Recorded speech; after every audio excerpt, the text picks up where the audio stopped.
नमस्कार, capital TV का खास शो ऑपरेशन पाकिस्तान देख रहे हैं आप। मैं हूं आपके साथ पूजा। दुश्मन देश पाकिस्तान से धमाकों की खबरें आनी बंद नहीं हुई है। ताजा खबर यह है कि पाकिस्तान के खैबर पख्तूनख्वा प्रांत के एक निजी स्कूल के भीतर और पेशावर शहर में जबरदस्त बम धमाका हुआ है। मतलब पाकिस्तान की तबाही जारी है।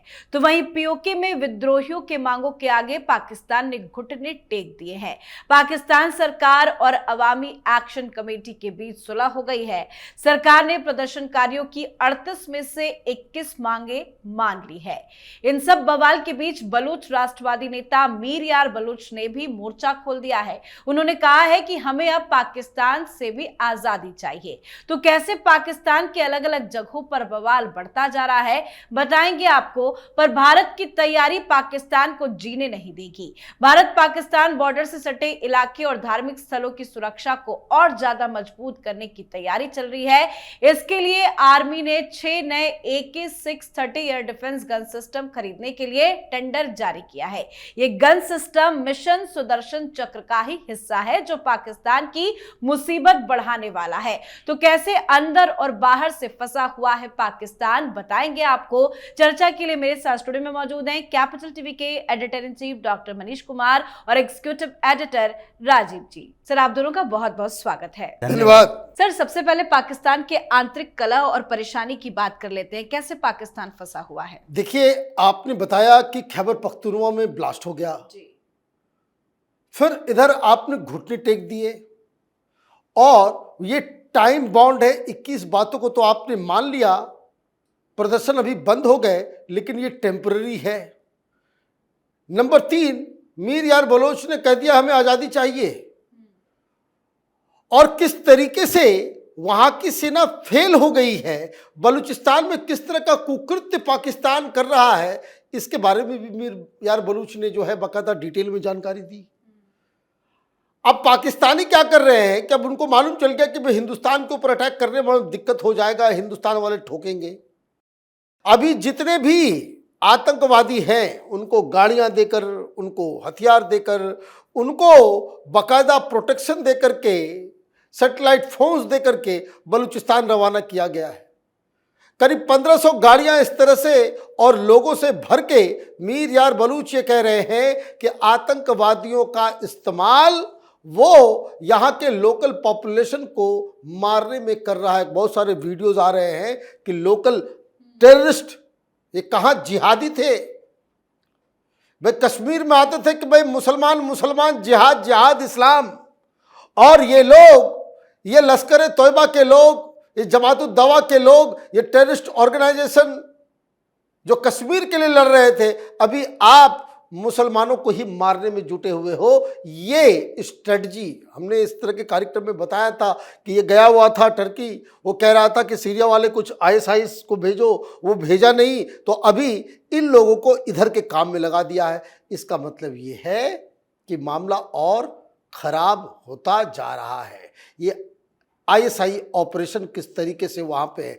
अब दूसरी दिक्कत ये हो रही है कि जो मोबिलाइजेशन मीर यार बलूच कर रहे हैं, वो कह रहे हैं कि भाई ये देखो, अब अरबियन सी के ऊपर पोर्ट जो है अमेरिका को देने में लगा हुआ है। ग्वादर और बहुत सारे जगहों पे ऑलरेडी चाइनीज ने एक ज़मीन पे कब्जा कर रखा है। तो ये बेचने का जो सिलसिला है, उससे एक और रोष जो है वो पैदा हो रहा है। खैबर पख्तूनख्वा अभी जलेगा, क्योंकि खैबर पख्तूनख्वा में आपने अपने लड़ाके भेजे हैं, आपने एयरफोर्स का इस्तेमाल करके वहां के लोकल पॉपुलेशन को मारा है। ये तो छोड़ेंगे नहीं। इसलिए ये सारी चीजें अभी आप देखिए कि सब कुछ हो रहा है, और इसलिए ये पाकिस्तान के हाथ से चीजें निकल रही है, वो जाकर के सरेंडर कर देता है पीओके में। लेकिन ये टेम्पररी है। तमाम बातों को माना गया है। जो लोग मारे गए हैं, जो लोग घायल हैं, 10-10 लाख रुपए, सरकारी नौकरी, और जो सब्सिडी की बात की गई है, आटे का दाम, फिर बिजली के ऊपर सब्सिडी, प्लस जो 12 के 12 जो लोग हैं जो पाकिस्तान में रहते हैं और पीओके के विधायक बने हुए हैं, उनको हटाने का बहुत सारी चीज़ें कही गई है।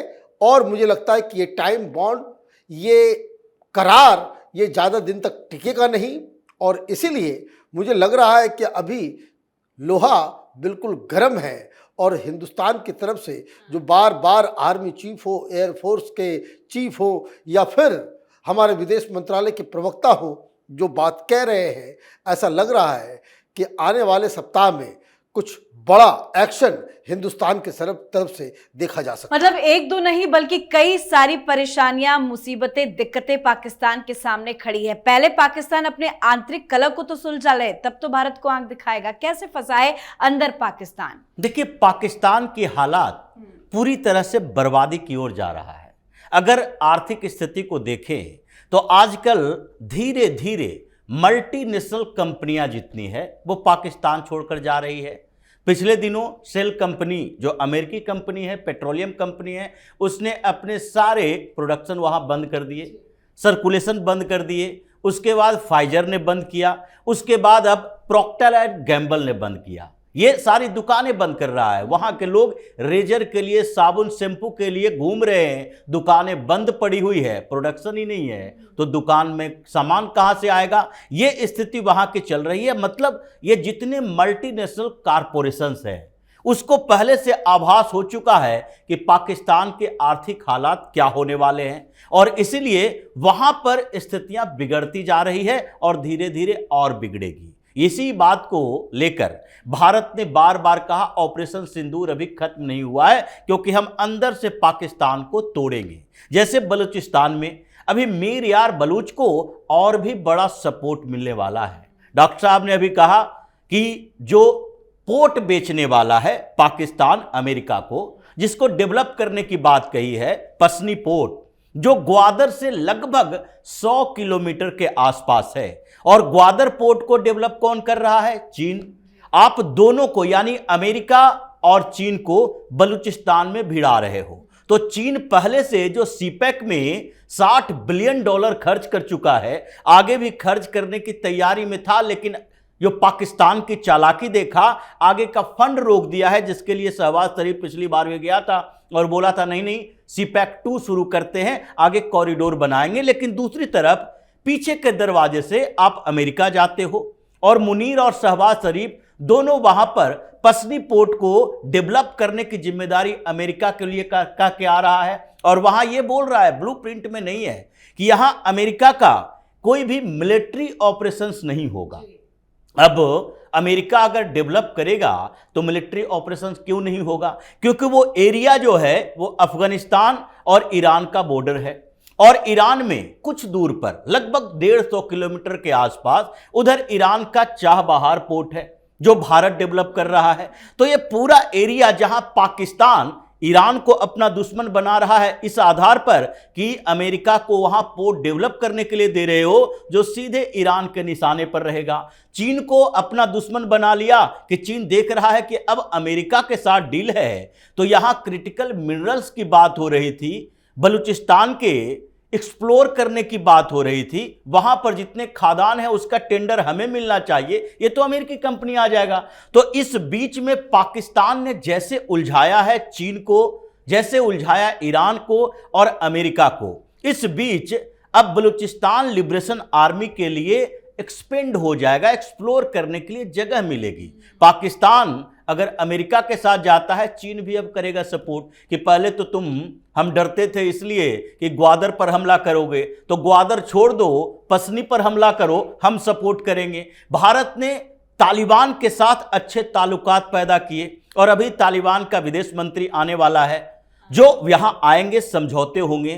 खैबर पख्तूनख्वा में भारत पहले से ही देख रहा है कि वहां आग तो लगी हुई है, और उसमें सबसे बेहतर सहयोगी अफगानिस्तान हो सकता है, जिसके सपोर्ट की जरूरत वहां पड़ेगी। इधर पीओके में भारत को किसी और की जरूरत नहीं है। यहां तो भारत और पाकिस्तान के बीच तनाव जो चल रहा है उसमें भारत ने आग लगा दी है। कब कब विस्फोट होगा, अब पाकिस्तान की हैसियत नहीं होती है, औकात नहीं है कि पीओके के अपने टेररिस्ट कैंप को एक्टिवेट कर सके, क्योंकि भारत ने टारगेट कर लिया है कि अगर फिर से एक्टिवेट करोगे तो फिर हमें अटैक करने की जरूरत नहीं पड़ेगी, यहीं से बैठे बैठे तुम्हारा काम कर लेंगे। इसलिए पाकिस्तान के आंतरिक हालात जो है वो ऐसे दौर से चल रहे हैं कि वैश्विक मंच पर वो अलग थलग पड़ गया है, एक दूसरे देशों को लड़ाने की कोशिश करके अपना ही फंस गया है, और आंतरिक तौर पर उसके जो सेपरेटिस्ट आंदोलनकारी हैं वो सब एक्टिव हो गए हैं, क्योंकि वो भी जान गए कि पाकिस्तान अभी सबसे कमजोर दौर में चल रहा है। और आंतरिक हालात और स्थिति इतनी बुरी है कि एक को समझाएंगे तो दूसरी जगह विद्रोह हो जाएगा। लेकिन इन सब के बराबर भारत भी खड़ा हुआ है। भारत पाकिस्तान के लिए कैसे मुसीबत खड़ा कर रहा है? देखिए, आपने अपने इंट्रोडक्शन में AK-650 के बारे में बात की। दो तीन चीज़ें हैं जिसको समझना ज़रूरी है कि ये अचानक से हिंदुस्तान के एयर चीफ, आर्मी चीफ, विदेश मंत्रालय, हमारे डिफेंस मिनिस्टर, वो कोई सर्किट के बारे में बात कर रहा है, कोई ठोकने के बारे में बात कर रहा है, कोई भूगोल के बारे में बात कर रहा है। ये कोई अनायास नहीं है कि सब लोग अलग अलग गाना गा रहे हैं।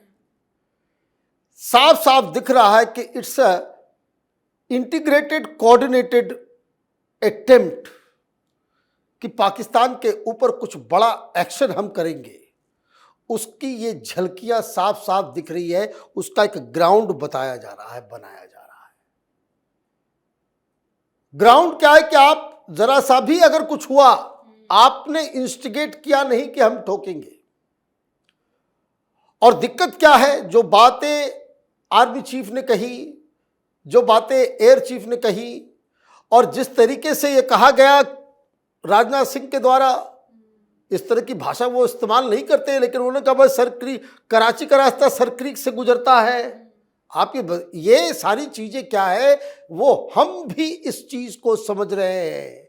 जो बात खैबर पख्तूनवा के लोग समझ रहे हैं, POK के लोग समझ रहे हैं, बलूचिस्तान के लोग समझ रहे हैं कि इस समय जो वहाँ की सरकार है वो डीलेजिटिमाइज्ड है। जो आनन फानन सब गालियां दे रहा है, उसके पास कोई लेजिटिमेसी नहीं है। अभी वो समय है कि जब पाकिस्तान के पास रिसोर्स नहीं है, पैसे नहीं है। अभी वो समय है कि पाकिस्तान के पास तो 2 दिन तक लड़ने के लिए असला बारूद तक नहीं है।